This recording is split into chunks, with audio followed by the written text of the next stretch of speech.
Cross product and dot product. Suppose we have two arrows A and B. Let us define the cross product of these two arrows to be a third arrow. Now C is equal to A into B. The arrow representing the cross product is always exactly 90 degree to the two original arrows. The length of the arrow representing the cross product is always exactly equal to the area of the parallelogram that is formed the original two arrows.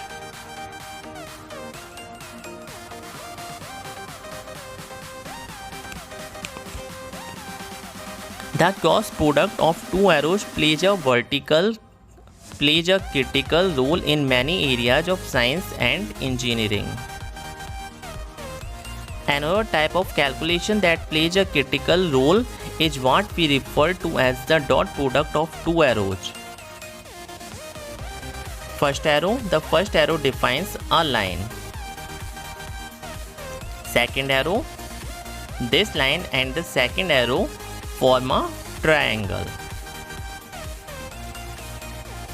Consider the length of this side of the triangle.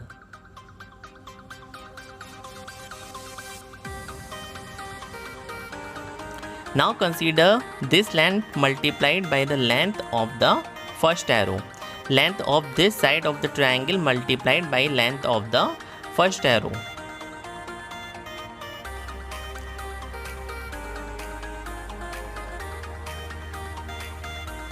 The result of this multiplication is what we refer to as the dot product.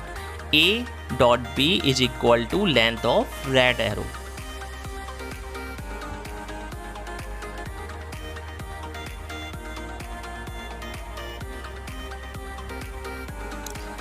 A into B means A dot B is equal to minus length of red arrow.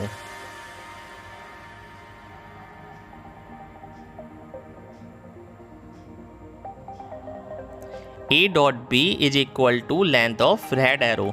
Wherever the cross product of two arrows is another arrow, the dot product of two arrows is just a number.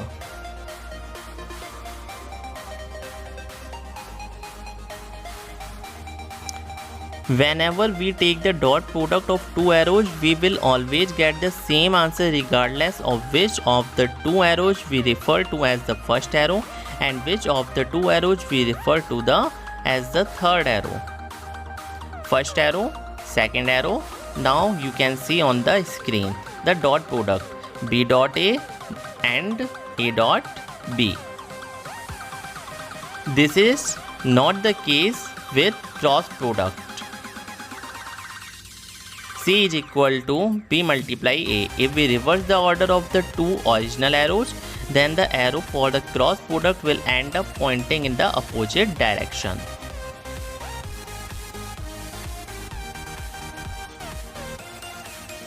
C is equal to A cross B.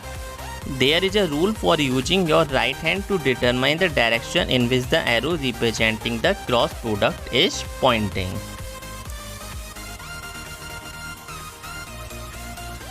If you point your right hand in the direction of the first arrow and then curl your fingers in the direction of the second arrow, your thumb will end up pointing in the direction of the cross